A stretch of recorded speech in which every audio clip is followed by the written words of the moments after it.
అలాగని ఇంకొక మాట కూడా వినపడింది. ఏమంటే అక్కడ ఏం కష్టపడతారు జవాన్లు, అక్కడ ఏం వర్క్ చేయరంట, గమ్మున కూర్చొని 3 పూట్ల తింటారంట. ఇప్పుడు నువ్వు వెళ్ళు, ఇప్పుడు అనినావు కదా నువ్వు వెళ్ళేసి అక్కడ వాళ్ళ మాదిరి తిని కూర్చొని ఉండు. ఎందుకు? అక్కడ జరుగుతున్న యుద్ధాలకి నువ్వు ఇక్కడ ఇంట్లో ఎన్నో ఒక 2000 కిలోమీటర్ల దూరంలో ఉన్న నువ్వే భయపడతా ఉంటే వాళ్ళు డైరెక్ట్ ఫేస్ టు ఫేస్ వాళ్ళతో పోరాడాలినే. వాళ్ళు ఎంత భయపడతారు, వాళ్ళ ఫ్యామిలీ ఎంత భయపడుతుంది అనడం కాదురా. అనేటప్పుడు అసలు వాళ్ళ యొక్క కష్టం ఎలా, వాళ్ళు వెళ్ళేటప్పుడు ఆషామాషిగా వెళ్ళారా, ఎంత కష్టపడి వెళ్ళింటారు, ఎంత ట్రైనింగ్ తీసుకొని ఉంటారు, ఇప్పుడు ఈ దేశం కోసం వాళ్ళు ప్రాణాలు అర్పిస్తుంటారు. మాకి జై కిసాన్ జై జవాన్ అనేసి పెద్దలు ఊరికే లేదు.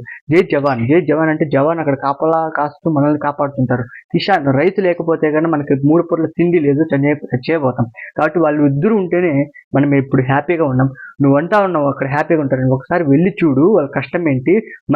మంచి గడ్డ నువ్వు చేతిలో ఇట్లా పెట్టుకొని 1 మినిట్ ఉండమంటే నువ్వు ఉండలేవు. వాళ్ళు 24 అవర్స్ మంచులోనే ఉండాలి. ఆ మంచునే కరిగించుకొని స్నానాలు చేయాలి, వాటర్ తాగాలి, అలాగే ఫుడ్ మొత్తం. అసలు చెప్పడం కంటే ఒక్కసారి వాళ్ళ వీడియోస్ మనం చూస్తే కానీ ఆర్మీ అనేసి యూట్యూబ్లో వాళ్ళు మొత్తం అంత కష్టం తెలుస్తుంది. నువ్వు నోటికి వచ్చినట్టు మాట్లాడితే కన్నా దేశభక్తి ఉన్న వాళ్ళకి కానీ నువ్వు కనపడి అనుకో, కొట్టి చంపేస్తారు నేను మటుకు. ఇది మటుకు 100% నాది గ్యారంటీ.